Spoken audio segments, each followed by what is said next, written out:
عرفنا الفيديو اللي فات ان الاباحيه زي الكوكايين في تاثيرها على الدماغ، حتى انهم بيسموها الكوكايين البصري فيجوال كوكاين. ممكن كلنا يعرف كلمه ادمان بس ما يعرفش معناها الحقيقي وواقعها المر.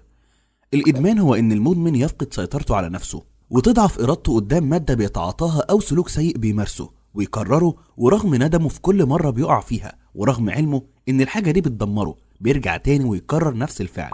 يبدأ الإدمان بالتعرض فيجرب سيجارة أو يجرب يشاهد صورة مثيرة، بعدها مرة ورا مرة يحدث الإدمان.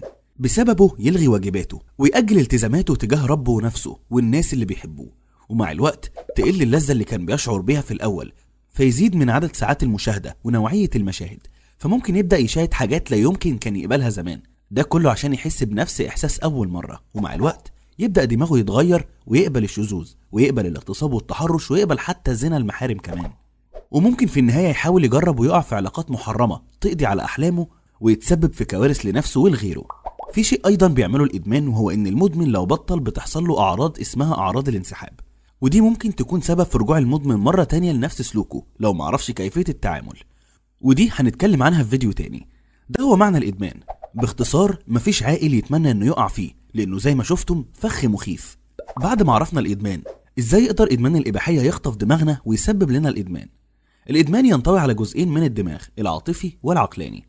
دماغنا العاطفي emotional brain مسؤول عن بقاء أجسامنا حية، بيخلينا نشعر بالجوع والعطش والحفاظ على أجسامنا في درجة حرارة طبيعية، وكمان بيخلينا نشعر بالانجذاب للجنس الآخر ويخلينا نحب ونتزوج.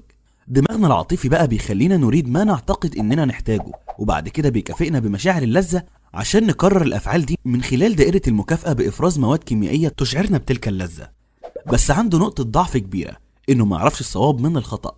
ده هو السبب في ان المدمن على الرغم من انه بيقول لنفسه مش عايز افتح الموقع ده، لكنه بيشعر فجأة ان الفكرة مش سيئة وينجر وراها. اما دماغنا العقلاني thinking brain فيساعدنا في حل المشكلات واستخدام التحكم الذاتي واتخاذ الخيارات الصحيحة، وبتدريب دماغنا ده يمكننا ان نجعله اقوى. كلا الدماغين العاطفي والعقلاني هامين، لكن وخلال فترة نمونا فإننا محتاجين إن نكون متأكدين من إن دماغنا العقلاني هو المسؤول، لأن الدماغ العاطفي هو اللي بيخلي المدمن يدخل لموقع إباحي على شبكة الإنترنت عشان يشعر بمتعة شديدة عند المشاهدة. فممكن نبقى آمنين بعيدا عن أي مادة أو سلوك ندمنه ونتعافى برضه لو أدمنا، وده بإننا نخلي دماغنا العقلاني مسؤول وقوي. إزاي نقويه عشان يكون هو المسؤول؟ ده اللي هنتكلم عنه بالتفصيل الحلقة القادمة.